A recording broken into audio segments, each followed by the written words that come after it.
Street Jesus here. A comedian is somebody who takes the events of real life and portrays them in a comical way to get laughs. They can also, for the same objective, lend a new viewpoint, a different angle of insight, to add to the laughter a philosophical evolution of a person's life. Sometimes the comedian will use a brutal or blunt delivery, which is sometimes necessary to break the individual free from the shackles that religion, government, the media, and society in general has mentally chained the people down with.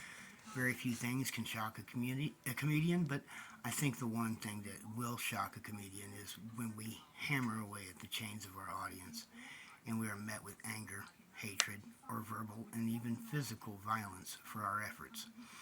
Comedians should never be cuffed or prevented from stating that which we are trying to deliver, regardless of agreement. If nothing else, they should be thanked for having the balls to stand up and employ the delivery of controversial ideas and statements.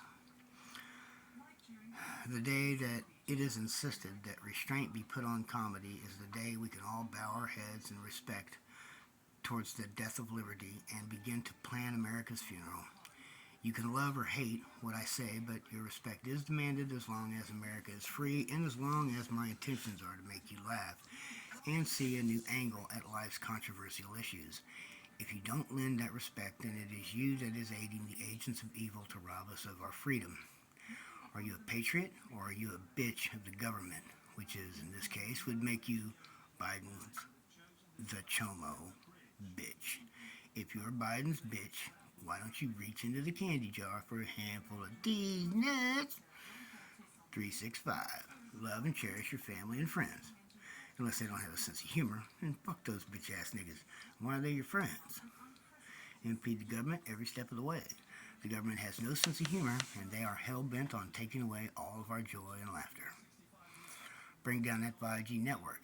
It's listening and recording your conversations to find out what makes you laugh so they can rob you of it later. And people, make miserable the lives of all that bitch-ass white trash that's out there preying upon the poor fellow man just trying to overcome day-to-day struggles and find a shred of happiness before the day comes when laughter dies. Or, at the very least, the government taxes it. Street Jesus loves you.